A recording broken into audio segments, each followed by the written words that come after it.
کہ شیعہ صحابہ کو خاص طور پہ حضرت ابو بکر، حضرت عمر، حضرت عثمان، جناب عائشہ، معاویہ ابن سفیان کو برا بھلا کہتے ہیں، تبرہ کرتے ہیں، ان پہ لعنت بھیجتے ہیں، اور اس میں کوئی ڈھکی چھپی بات نہیں ہے، تو وہ کرتے کیوں ہیں؟ یا تبھی جھوٹ گھڑے جاتے ہیں کہ شام غریبہ کے بعد تو سیکشول انٹرکورس ہوتا ہے۔ بالکل اس طرح کہ جب مرزا غلام احمد صاحب قادیانی پر عمومی مسلمان تبرہ کرتے ہیں اور احمدیوں کو برا لگتا ہے، تو اس پہ بھی ہم یہی کہتے ہیں کہ بے شک برا لگے، ہم تو حقیقت کہہ رہے ہیں، ہم وہ تمام باتیں کرتے ہیں جو شیعہ شیخین کے بارے میں کرتے ہیں۔ 11 اگست کو پاکستان میں مائنورٹی رائٹس مارچ ہوا۔ اسی ایونٹ کے حوالے سے یوٹیوب پہ پوڈ کاسٹرز نے، انٹرویو کرنے والوں نے، نیوز میڈیا نے اس مارچ کو کور کیا۔ اس ناچیز نے بھی کوشش کی کہ ان کے لوگوں کو بلا کر ان کا مقدمہ سامنے رکھا جائے، ان کی بات کو سمجھا جائے، اسے اسکروٹنائز کر کے ڈیکنسٹرکٹ بھی کیا جائے۔ اسی انٹرویو کے دوران ایک بات ہوئی کہ میں چاہتا ہوں کہ اس پر فردر بات کی جائے، وہ یہ کہ میں نے پوچھا مائنورٹی مارچ کے کرانے والوں سے، کرنے والوں سے، کہ کیا وجہ ہے کہ اس میں تمام ہی مذہبی مائنورٹیز شامل ہیں، یا جنہیں مائنورٹی سمجھا جاتا ہے وہ شامل ہیں، لیکن احمدی اور شیعہ مسلمان شامل نہیں ہیں۔ تو منتظمین کا کہنا تھا کہ احمدی خود کو کیونکہ مائنورٹی قانون کے مطابق تصور ہی نہیں کرتے، اور اگر وہ اس مارچ میں آنا چاہیں بھی تو ان کے ساتھ جو ہوگا وہ روز ہم دیکھتے ہیں نیوز میں، اس لیے وہ کنارہ کشی اختیار کرتے ہیں۔ اور شیعہ مسلمان بھی اس میں شامل نہیں ہوتے، کیونکہ ان کے ساتھ جو سٹل قسم کا ریسزم ہوتا ہے، جو سٹل قسم کی بددیانتی ہماری قوم اور ہمارا معاشرہ ان کے ساتھ کرتا ہے، وہ بھی اس کی اس طرح بلند آہنگ میں آواز نہیں اٹھاتے کہ جس طرح اٹھانی چاہیے۔ اور کیونکہ حال ہی میں محرم گزرا ہے، تو میں چاہتا ہوں کہ پہلے شیعہ مسلمانوں کا مقدمہ عام عوام کے سامنے پیش کر سکوں، تاکہ ہم سمجھ سکیں کہ شیعہ صحابہ کو خاص طور پہ حضرت ابو بکر، حضرت عمر، حضرت عثمان، جناب عائشہ، معاویہ ابن سفیان کو برا بھلا کہتے ہیں، تبرہ کرتے ہیں، ان پہ لعنت بھیجتے ہیں، اور اس میں کوئی ڈھکی چھپی بات نہیں ہے، تو وہ کرتے کیوں ہیں؟ کیونکہ جب تک ان کا مقدمہ ہم نہیں سمجھیں گے، چاہے ہم اپنے تئیں کتنے بھی لبرل ہو جائیں، ہم ان کو دل سے ایکسیپٹ نہیں کر سکیں گے۔ تبھی اگر آپ کوئی لو میرج کرنے جائیں تو عمومی طور پر اگر نام سے کوئی دوسرا شخص شیعہ لگ رہا ہوتا ہے تو ہم پوچھ لیتے ہیں کہ آپ شیعہ تو نہیں ہیں، یا ہم شیعوں میں بیٹیاں نہیں دیتے، یا ہم ان کے ساتھ رشتے نہیں رکھتے، یا ہم مجالس میں نہیں جاتے، یا تبھی جھوٹ گھڑے جاتے ہیں کہ شام غریبہ کے بعد تو سیکشول انٹرکورس ہوتا ہے، اور یہ تو کھانے میں تھوک دیتے ہیں، یہ تو حضرت علی کو خدا مانتے ہیں۔ اس طرح کی تمام مغلظات اس لیے معاشرے میں پیدا ہوتی ہیں کیونکہ ہم نے ان کا مقدمہ جیسا کہ وہ ہے سمجھا ہی نہیں، اور انسان کو جو چیز سمجھ میں نہیں آتی وہ کہیں نہ کہیں اس سے لاشعوری طور پہ ڈرتا ہے، اور کیونکہ ڈرتا ہے تو اس کے بارے میں ایسی چیزیں گھڑ لیتا ہے، معاشرتی طور پہ کوئی ایک انسان نہیں کرتا لیکن معاشرے عمومی طور پہ اسے گھڑ لیتے ہیں، تاکہ ہمیں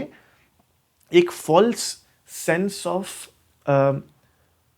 انٹائٹلمنٹ کے ساتھ ساتھ فالس سینس آف رائٹیسنس بھی مل جائے کہ وہ غلط ہے، میں صحیح کر رہا ہوں، اور دیکھو کتنی ساری باتیں ہیں کہ وہ غلط ہیں۔ تو میں چاہتا ہوں کہ ان کا مقدمہ آپ کے سامنے رکھوں۔ میں نے 2 سال پہلے بھی رکھا تھا، اور مجھے بڑا عجیب لگتا ہے کہ اگر ایک ویڈیو بنا دی، چاہے وہ کتنی ہی پرانی ہو، وہ بار بار بنائی جائے، اس کے بارے میں بات کی جائے،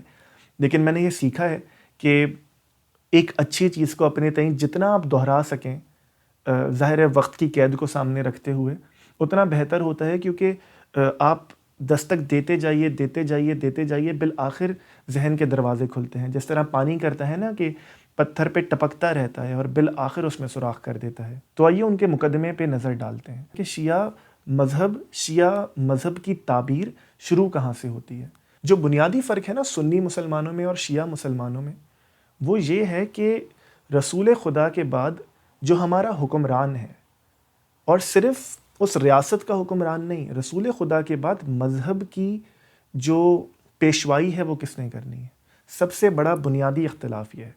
اہل سنت کے نزدیک تو یہ معاملہ سیٹلڈ ہے کہ پہلے خلیفہ ابو بکر بنے، پھر عمر بنے، عثمان بنے، پھر علی، پھر معاویہ، اور اس کے بعد یہ سلسلہ ملوکیت کی طرف چلا گیا۔ لیکن شیعہ رک کر اپنا مقدمہ اس طرح پیش کرتے ہیں کہ حقیقت میں تو اللہ کے رسول نے حضرت علی کے لیے وصیت کر دی تھی، اور صحابہ یہ جانتے تھے، لیکن صحابہ نے یہ حق ان سے چھین لیا۔ اور کن صحابہ نے؟ سب سے آگے بڑھ کر ابو بکر و عمر نے۔ تو ان کی تاریخ یہ کہتی ہے، اور حقیقت یہ ہے کہ اس ہی تاریخ کے گلمسز ہمیں سنی کتابوں میں بھی ملتے ہیں، کہ شیعہ اپنا مقدمہ یہاں سے اٹھاتے ہیں کہ جب رسول خدا نے کہا من کنت مولاہ فہذا علی مولا، تو حقیقتاً انہوں نے حضرت علی کو اپنا نائب بنا دیا۔ انہوں نے کہہ دیا کہ جیسا میں ہوں ویسا علی ہے، جس کا مالک، مولا، دوست، آپ کوئی بھی ترجمہ کیجئے، میں ہوں بالکل ویسا ہی علی ہے۔ اور پیچھے بھی چلے جائیے کہ جب ہجرت کے بعد دو صحابہ کو آپس میں بھائی بنا کر رکھا جا رہا تھا کہ حضرت ابو بکر حضرت عمر کے بھائی ہیں، فلاں فلاں کا بھائی ہے، تو حضرت علی کو رسول خدا نے کسی کا بھائی نہیں بنایا. تو علی آخر میں روتے ہیں اور کہتے ہیں کہ یا رسول اللہ آپ مجھے بھول گئے. تو رسول خدا کہتے ہیں کہ علی میں تجھے بھولا نہیں، تو میرا بھائی ہے دنیا میں بھی آخرت میں بھی، اور تیری مجھ سے وہی نسبت ہے جو موسیٰ کی ہارون سے تھی. تو یہ احادیث میں وہ چھوٹے چھوٹے اشارے ہیں کہ جو اہل تشیع کہتے ہیں کہ حضرت علی کی جانب رسول خدا نے کر دیے تھے. ظاہر ہے قرآن کی بھی چند آیات کا حوالہ دیتے ہیں، لیکن وہ بہت محکم نہیں ہے، تو ان کو ہم کسی اور دن کے لیے اٹھا رکھتے ہیں. پھر ایک اور واقعہ ہوتا ہے کہ جسے تاریخ حدیث کرتاس کے نام سے جانتی ہے. وہ یہ کہ رسول خدا جب بستر مرگ پر تھے تو انہوں نے کہا کہ تم مجھے ایک کاغذ اور قلم لا دو. ظاہر ہے اس کمرے میں صحابہ تھے، اہل بیت تھے. تو رسول خدا کہتے ہیں کہ مجھے ایک کاغذ اور قلم لا دو کہ میں تمہیں ایسی چیز لکھ کے دے جاؤں کہ جس کے بعد تمہارے درمیان کبھی اختلاف نہیں ہوگا. تاریخ کہتی ہے کہ حضرت عمر نے یہ کہا کہ رسول خدا بیماری میں بس جیسے ایک انسان عمومی طور پہ بیماری میں کچھ بھی کہہ دیتا ہے نا، تو یہ رسول اللہ کچھ بھی کہہ رہے ہیں، اس کو چھوڑ دیں، ان کے لیے کاغذ اور قلم نہ لے کر آئیں، کیونکہ خدا کے رسول کی طرف سے جو قرآن ہمیں مل گیا یہ ہمارے لیے کافی ہے. آخر میں جا کے اس پوری سٹوری کو اگر آپ ملا کر دیکھیں کہ رسول خدا نے اہل تشیع کے نزدیک اشارے کنائے میں اور آخر میں تو بالکل صاف کہہ دیا خلافت علی کا حق ہے، اور آخر میں کس طرح جب رسول اللہ لکھ کر دینا چاہتے تھے اہل تشیع کے نزدیک تو حضرت عمر نے لکھنے نہیں دیا. اور اس کے بعد یہ ہوتا ہے کہ رسول اللہ کی وفات کے بعد جب کفن دفن کا انتظام کیا جا رہا ہے تو ایک صحابی آ کر ابو بکر و عمر کو کہتے ہیں کہ تم یہاں رسول اللہ کو دفنا رہے ہو. وہاں ثقیفہ بنو ساعدہ میں، یہ مدینے کے قریب ایک چھوٹی سی جگہ ہے، ثقیفہ بنو ساعدہ میں بڑا مسئلہ پیش آنے والا ہے. وہ مسئلہ یہ کہ وہاں جھگڑا ہو رہا ہے یا وہاں پہ خلیفہ کا تعین ہو رہا ہے، اور تم ادھر رسول اللہ کو دفناتے رہ جاؤ گے، وہاں مسلمانوں کی تلواریں نکل آئیں گی. تو ابو بکر و عمر رسول خدا کے لاشے کو چھوڑ کر وہاں جاتے ہیں، اور وہاں جا کے یہ بحث ہوئی. تاریخ نے ایسے لکھا کہ انصار چاہتے تھے کہ ان میں سے خلیفہ بنے، کیونکہ وہ رسول اللہ کے محسن تھے. جب رسول اللہ مدینہ تشریف لائے تو انہوں نے ہی رسول اللہ کی مدد کی، انہیں رہنے کے لیے گھر دیا. اس پوری ریاست کا جو بیسس تھا وہ مدینہ سے اٹھا. وہاں پھر اہل سنت اور اہل تشیع کے نزدیک الگ الگ مکالمہ ہوا، وہ تاریخ جانتی ہے، میں اس طرف نہیں جاتا. بالآخر نتیجہ یہ نکلا کہ ان چند لوگوں نے ابو بکر کے ہاتھ پر بیعت کر لی، اور یہ اعلان کر دیا گیا واپس آ کر کہ ابو بکر ہی رسول اللہ کے خلیفہ ہیں. تاریخ لکھتی ہے کہ اس دوران رسول اللہ کو غسل بھی دے دیا گیا جو کہ حضرت علی نے دیا، اور ان کا جنازہ بھی پڑھا دیا گیا، اور بالخصوص حضرات شیخین اس میں موجود نہیں تھے. واپس آ کر جب خلافت کا حضرت ابو بکر کی اعلان کیا گیا تو حضرت علی نے کیٹیگوریکلی اور پبلکلی یہ شو کیا کہ میں اس سے ایگری نہیں کرتا. یہ طریقہ صحیح نہیں ہے، کیونکہ ہم رسول اللہ کے گھر والے ہیں. آپ نے ہمیں اس قابل بھی نہیں سمجھا کہ آپ ہم سے مشورہ کرتے. اور اہل تشیع کا ریکارڈ کچھ حد تک کہتا ہے کہ حضرت علی یہ کہتے تھے کہ یہ تو حق میرا تھا. ایک پورا خطبہ ہے کہ کیا رسول اللہ کے بھائی تم ہو یا میں ہوں، رسول اللہ کے بعد سب سے بڑا علم رکھنے والا تم ہو یا میں ہوں. جب یہ تمام چیزیں حضرت علی شیعہ تاریخ کے مطابق کہتے ہیں کہ میں ہوں، تو خلیفہ تم کیسے ہو گئے، خلیفہ میں کیسے نہیں ہوا. اور اسی کو پھر آپ اس چیز سے جوڑیے کہ جیسے تاریخ باغ فدق کے نام سے جانتی ہے جس مسئلے کو، وہ یہ کہ حضرت ابو بکر جب خلیفہ بن گئے تو اہل تشیع کے نزدیک انہوں نے خلافت تو ان سے چھینی ہی چھینی. ایک باغ تھا کہ جسے باغ فدق کہتے ہیں، جنگ خیبر میں وہ بغیر لڑے مسلمانوں کے قبضے میں آ گیا، اور رسول اللہ نے اسے اپنے خرچے اور اپنے اہل بیت کے خرچے کے لیے رکھا ہوا تھا. خلیفہ اول ابو بکر نے اس کا قبضہ بھی جناب فاطمہ زہرا سے لے لیا، کیونکہ ان کے لوگ اسے مینج کیا کرتے تھے. تو شیعہ تاریخ لکھتی ہے کہ جناب فاطمہ خود کو کور کر کے جناب فضہ کو لے کر جو ان کی خادمہ تھی حضرت ابو بکر کے دربار میں پہنچی، اور ایک پرچہ دکھایا کہ دیکھو رسول اللہ مجھے یہ ہبا کر گئے ہیں، مجھے دے گئے ہیں، میرے نام پہ لکھ گئے ہیں. تو ابو بکر نے اس کو نہ مانا،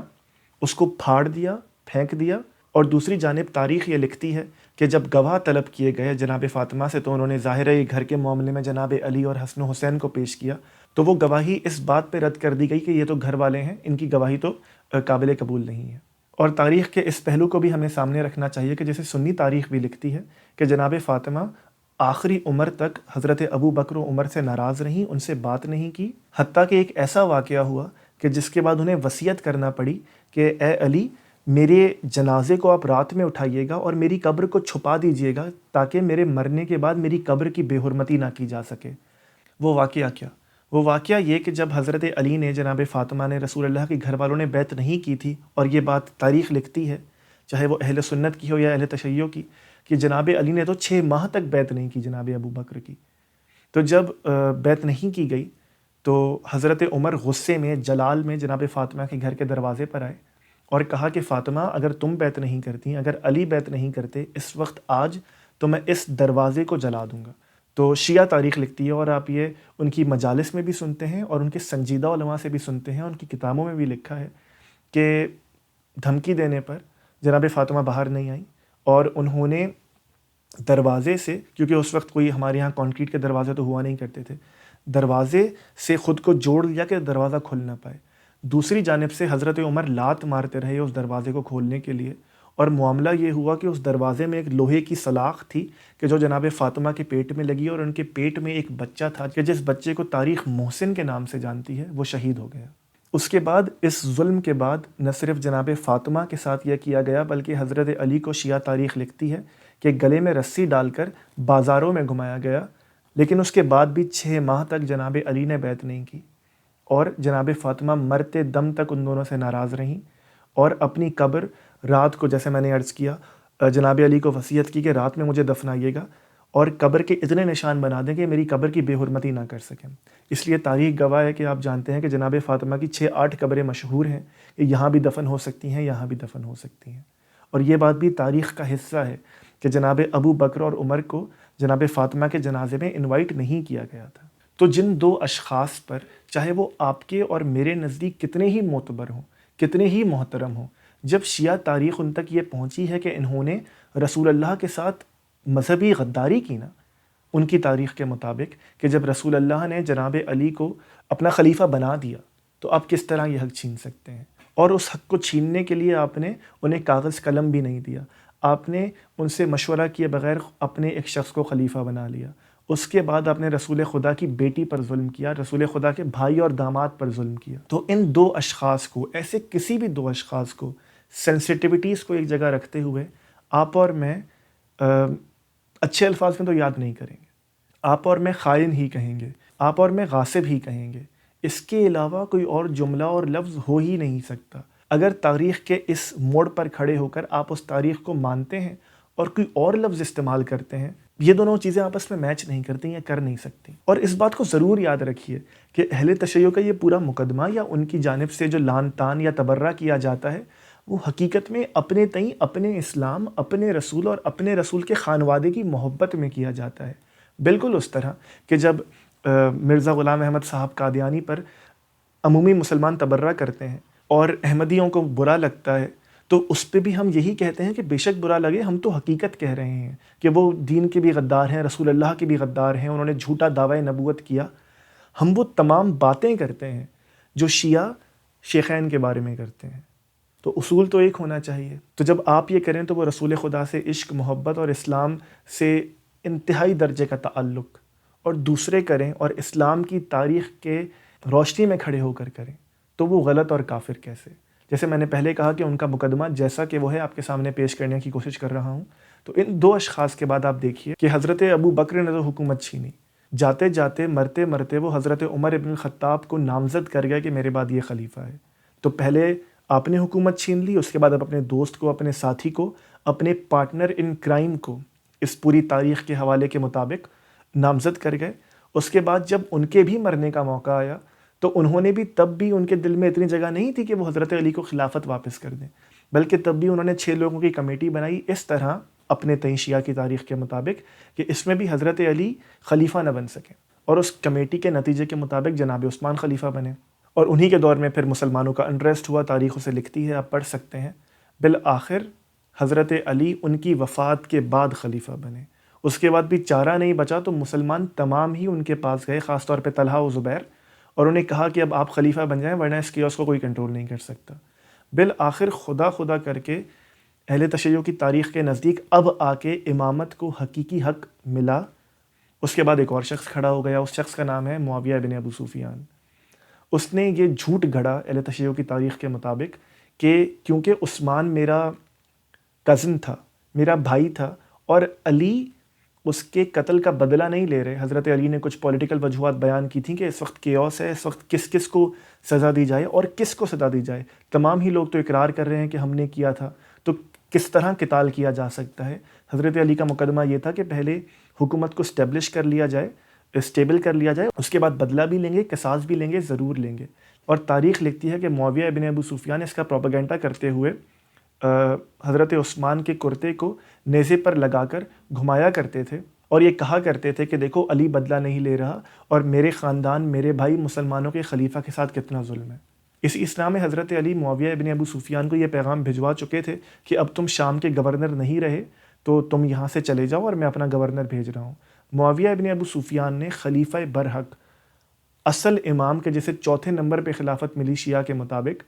اس کے حکم کو پامال کیا اور اس کے بعد بڑھ کر حضرت علی پر یہ الزام لگانا شروع کر دیا کہ اصل میں تو عثمان کے قاتل حضرت علی ہیں کہ جنہوں نے خلافت کے لیے حضرت عثمان کو قتل کر دیا۔ اس پورے معاملے کو سیٹل کرنے کے لیے حضرت علی آگے بڑھے اور جنگ صفین ہوئی کہ جس میں معاویہ ابن ابو سفیان کے لشکر کے خلاف حضرت علی کے لشکر نے جنگ کی، اور جب معاویہ ابن ابو سفیان ہارنے والا تھا تو اس نے نیزے پر دوبارہ قرآن اٹھایا اور کہا کہ دیکھو اب ہمارے درمیان قرآن فیصلہ کرے گا۔ یہ وہ وقت تھا کہ جب حضرت علی کے لشکر میں سے چند لوگوں نے بولا کہ اب قرآن کیونکہ سامنے آ گیا ہے تو اب ہم اور نہیں لڑیں گے، اب قرآن کے مطابق ہی فیصلہ کرتے ہیں، اس جنگ کو روکتے ہیں۔ یہ وہ گروہ ہے کہ جسے تاریخ خوارج لکھتی ہے، جو خارج ہو گئے حضرت علی کی جماعت سے۔ حضرت علی پر اس کا بہت پریشر تھا، تو معاملہ یہ ہوا کہ حضرت علی کی جانب سے ایک شخص آئے گا اور معاویہ کی جانب سے ایک شخص آئے گا، وہ دونوں میڈیٹرز ہوں گے اور وہ دونوں مذاکرات کے بعد ایک حل تجویز کریں گے اور دونوں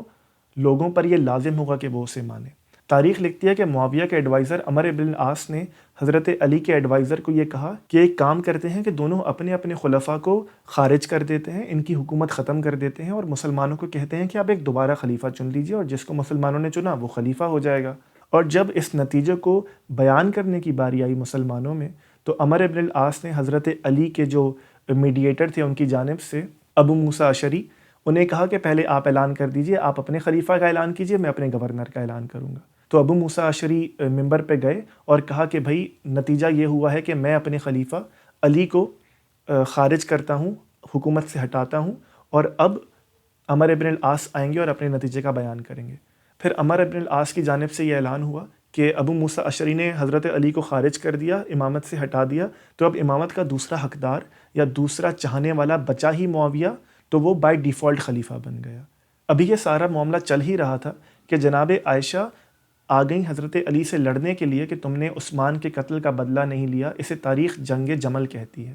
اور یہی وجہ ہے کہ شیعہ مسلمان جناب عائشہ کو اچھا نہیں سمجھتے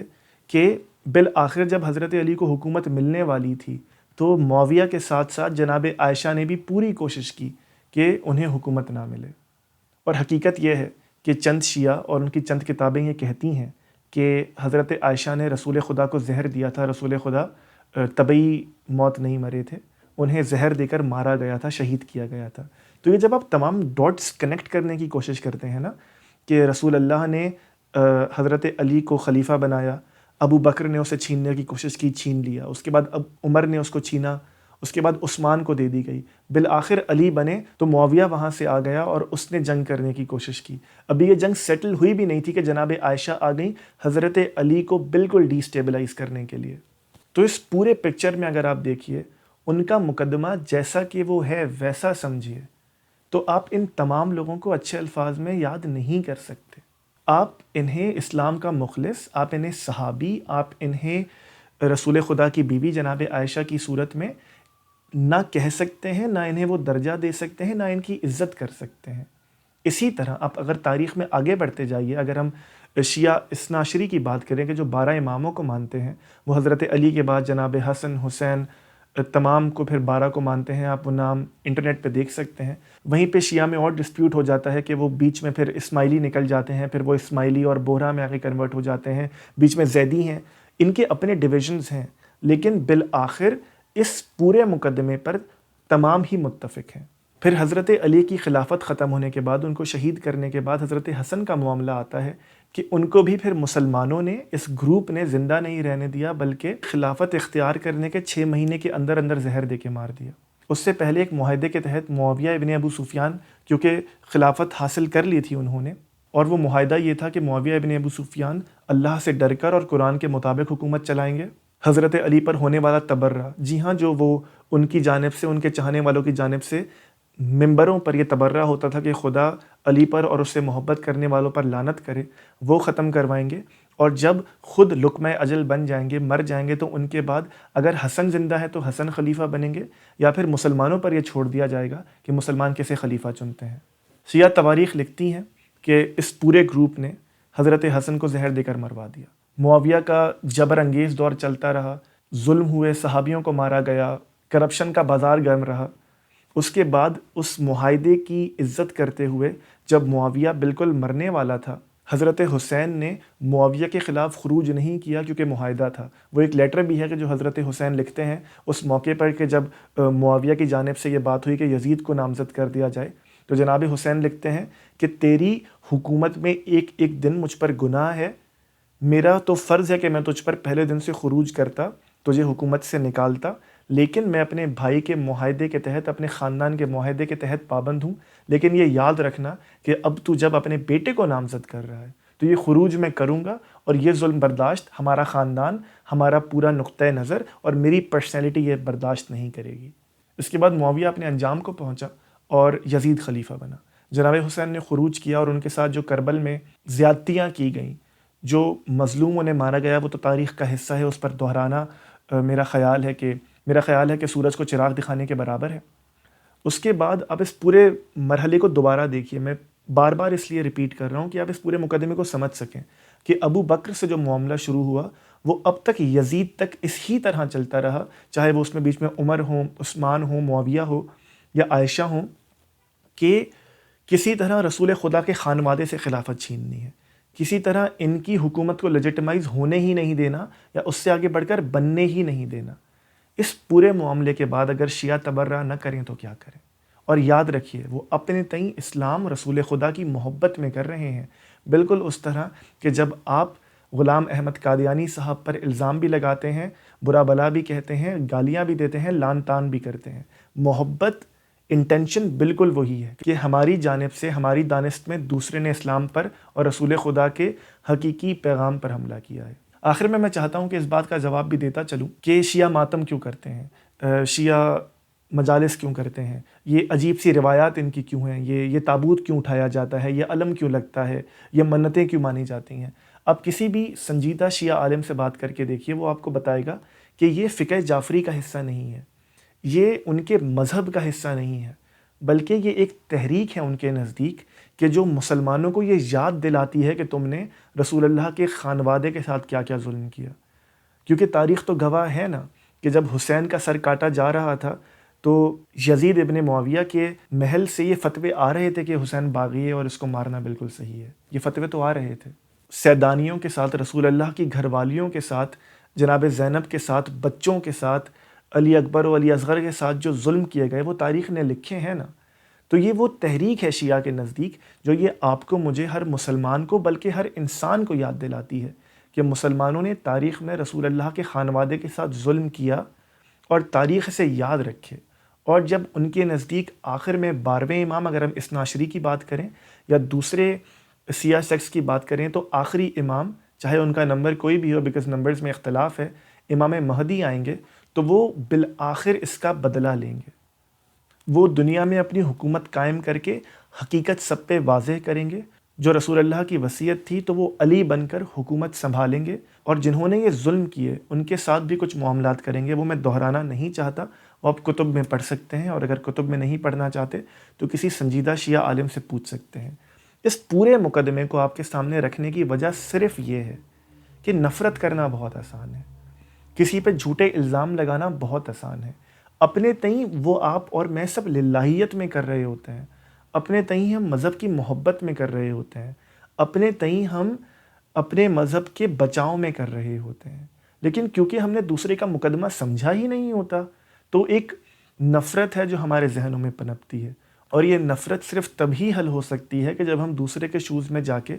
اس کا مقدمہ جیسا کہ وہ ہے، جس اخلاص سے، جس للہیت سے وہ بات کر رہا ہے، وہاں کھڑے ہو کر دیکھیں، تو پھر آپ کو اور مجھے سمجھ آتا ہے کہ وہ اتنے ہی مسلمان ہیں کہ جتنے آپ اور میں،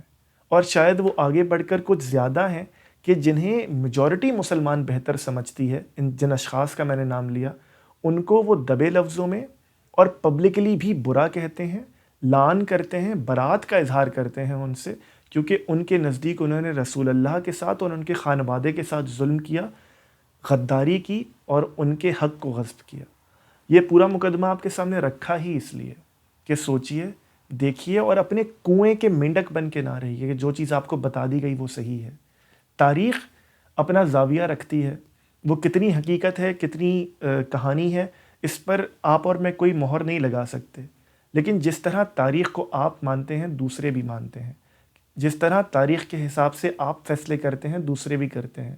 جس طرح آپ کے کچھ مقدسات ہیں دوسروں کے بھی ہیں۔